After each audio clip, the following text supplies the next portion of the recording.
지난해 국세 수입이 정부 전망치보다 무려 30조 원가량 더 거친 것으로 나타났습니다. 이런 예측 실패로 세수 오차 규모와 오차율도 역대 최대를 기록했는데 정부는 세수 예측이 크게 실패한 이유가 자산 시장의 움직임을 잘못 읽었기 때문이다. 이렇게 설명을 했습니다. 관련 내용 세종시 한창률 기자와 이야기 나눠보도록 하겠습니다. 예, 한 기자 사실 초과 세수에 대해서는 어느 정도 예상을 한 부분이긴 한데 지금 금액도 그렇고 오차율도 그렇고 역대 최대치네요. 네, 그렇습니다. 올해 기획재정부가 지난해 회계연도 총 세입과 세출 마감 결과 자료를 내놨는데 총 국세 수입이 본예산 기준으로 61조 원이 넘는 것으로 나타났습니다.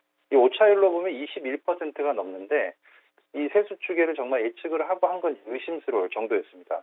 코로나 상황과 2차 추경까지 감안을 해서 살펴보더라도 30조 원 가까이 차이가 나서 이제 세수 추계 오차가 심각한 상황이었습니다. 네, 국내외로 혼란한 상황임을 감안하더라도 이렇게까지 오차가 나도 되는 건가 싶은데 정부는 이게 지금 자산시장 움직임을 잘못 읽어서 그렇다 이렇게 좀 인정을 했잖아요. 어떤 부분에서 가장 크게 오차가 난 겁니까? 예, 가장 큰 부분은 이제 부동산 관련 세수입니다. 부동산 거래 증가 영향으로 양도세가 36조 7천억 원이 들어왔는데 이는 2차 추경 대비 11조 2천억 원이 더 들어온 겁니다. 이 종합부동산세도 예상보다 1조 원 가까이 더 들어왔고요. 그다음에 이제 지난해 주식시장의 화랑이었는데 증권거래세도 2조 원 넘게 더 거친 것으로 나타났습니다. 나머지는 경기 회복 영향으로 이제 법인세와 부가가치세 등도 같이 늘어났습니다. 네, 이유가 어쨌든 간에 기재부 입장에서는 얼굴을 못 들 일이지 않습니까? 앞으로 어떻게 개선해 나간다고 합니까? 네, 기재부는 현재 분야별 연구기관의 경제지표 전망치를 활용해서 세수 추계를 하는데 경제지표의 오차가 세수 추계 오차로 직격된다고 판단을 했습니다. 따라서 이제 복수 연구기관의 경제지표 전망치를 고려하고 그다음에 자문연구기관도 민간 부분까지 확대한다고 밝혔습니다. 또 세제실장이 주재하는 조세심의위를 도입해서 기재부 징수기관 그리고 외부 전문가 검증으로 이어지는 4단계 의사결정 모형을 단계적으로 마련해 나가기로 했습니다.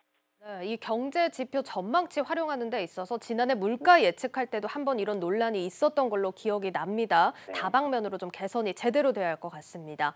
한 기자, 어쨌든 지금 정부가 추경 진행하면서 초과세수 활용하겠다 이렇게 좀 언급을 했는데 초과세수 규모는 늘어났고 증액 압박이 있지 않을까요?